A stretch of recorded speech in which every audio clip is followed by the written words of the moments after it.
Also die Shoko besteht sozusagen aufgrund zweier Bewegungen. Einmal die Frauenbewegung natürlich und dann die Besetzerbewegung, die es hier gab. Also Frauenbewegung, die zweite oder dritte Welle sozusagen fing ja Anfang der 70er an hier in Deutschland oder überhaupt in Europa. 1973 wurde das erste Frauenzentrum überhaupt gegründet, die ersten Frauenhäuser, Frauenbuchläden und so weiter. Hier war das eben eine Zusammenführung von zwei beiden Bewegungen, dass sich hier eine Frauengruppe gegründet hat, die gesagt haben, wir wollen ein Stadtteilzentrum, auch bewusst hier im Bezirk Kreuzberg, wo es da so einen ganz großen migrantischen Anteil hat, auch gründen. Und dann war das hier also leer und das war tatsächlich mal eine ehemalige Schokoladenfabrik. Und es sah ziemlich schlimm aus, auch überall Dreck und Taubendreck, aber die Frauen haben das dann besetzt. Und haben dann eben angefangen, hier erstmal sauber zu machen, zu entrümpeln und in den nächsten Jahren dann auch mit Hilfe unterschiedlicher finanzieller Unterstützung die Baumaßnahmen alle hier durchzuführen. Ja.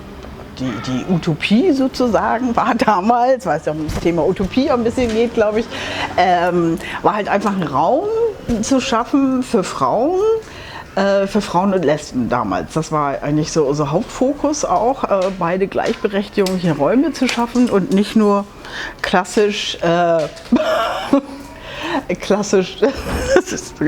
nicht nur klassisch eben Beratung oder irgendwie ein Teil oder irgendwas, ein Frauenhaus oder so, sondern wirklich ein Ort zum Leben und wo auch verschiedene Sachen möglich sind. Also das hieß, dass hier Frauen gewohnt haben, dass Wohnungen gebaut wurden für Frauen oder umgebaut wurden und dass es Raum gab eben für verschiedenste Gruppen unterschiedlichen Ideen, hier einfach sich zu treffen und sich zu etablieren. Es wurde eine Zeitschrift hier gemacht, es gab einen Gebärstreik, es gab ganz viele verschiedene Gruppen. Es gab eine Ökogruppe, die Wüste lebt, Architektinnen, die sich hier getroffen haben, feministische, also ganz bunt gemischt. Da machen wir eben Bildungsveranstaltungen, wir machen Beratungen, Sozialberatung, Rechtsanwälte, Psychologinnen.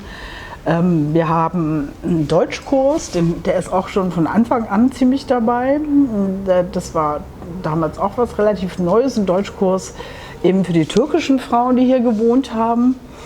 Und aus dem Deutschkurs kamen dann irgendwann auch die Mädchen dazu, die gefragt haben, könnt ihr uns nicht helfen bei den Hausaufgaben? Und dann seitdem gibt es auch diesen Nachhilfebereich. Also es ist ein Bereich nur für Frauen mit Migrationshintergrund und Mädchen, die eben kostenlos da den Deutschkurs kriegen oder auch den Nachhilfebereich. Und das wurde dann in den letzten Jahren natürlich auch auf geflüchtete Mädchen und Frauen auch ausgeweitet.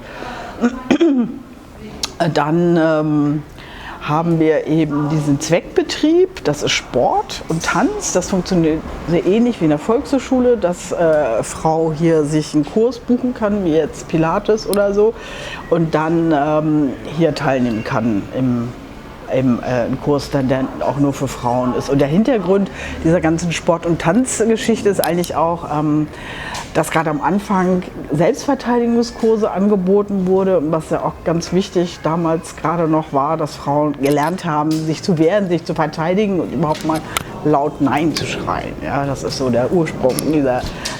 Da mussten wir uns natürlich im Laufe der Zeit ein bisschen anpassen. Es gibt aber natürlich immer noch Selbstverteidigungskurse auch. Dann haben wir eben den wirtschaftlichen Bereich, das ist das Hammam. Das wurde, glaube ich, 86 gegründet.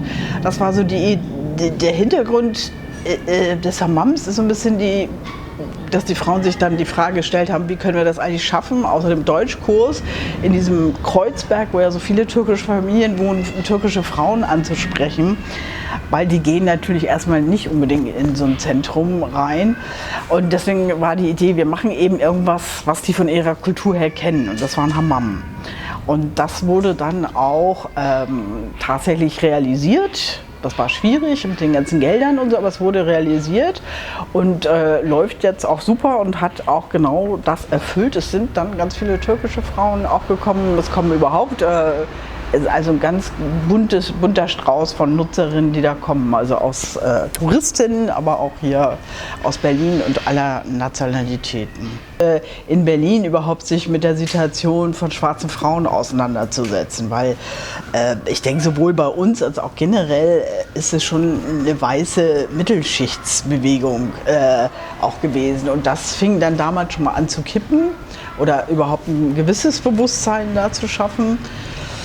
Und ich glaube, wir haben das auch oft nicht geschafft, wirklich auch Frauen mit Migrationshintergrund anzusprechen. Das ist im Moment so, dass wir bewusst ein bisschen diese Generationenunterschied jetzt zu überwinden. Das hat ja auch was mit Generation zu tun. Also ich gehöre ja noch eher der älteren Generation, die eher in dieser Besetzerzeit noch ist, mit so einer ganz anderen Geschichte. Vieles ist ja mittlerweile auch erreicht worden, aber dass es einen selbstverständlichen Ort eben für BIPOC oder Queer-Leute oder so gibt, ist ja nicht so. Und wir versuchen jetzt gerade bewusst auch neue Projekte eben auch in jüngere Hände zu geben. Also sprich jetzt das Café wird vom Kollektiv geführt, wo auch viele schwarze Frauen dabei sind. In der Werkstatt ist das jetzt sehr gemischt und jung. Wir ziehen um mit unseren Büroräumen jetzt hierhin in die Mariannenstraße, damit wir alle ein bisschen mehr zusammen sind, und haben jetzt auch ganz bewusst das alte Büro an Community Health Gruppe vermietet, die auch jung und auch sehr queer, Flint ausgerichtet, wie immer man das jetzt nennen möchte, auch übergeben. Ja. So, dass sich da, glaube ich, schon gerade eine Menge tut. Und das ist, denke ich, auch die Utopie, wirklich, ich glaube, das muss einfach bunter werden, so, ja, und ein Raum für viele. Ich glaube, wir müssen auch zum Teil eben politischer wieder werden. Uns da klarer positionieren auch. Ja. Und auch so eben so Gesamt-Berlin-mäßig auch. Also das ist sicherlich auch ein ganz langer Prozess, aber ja, wir sind jetzt irgendwie sozusagen dabei.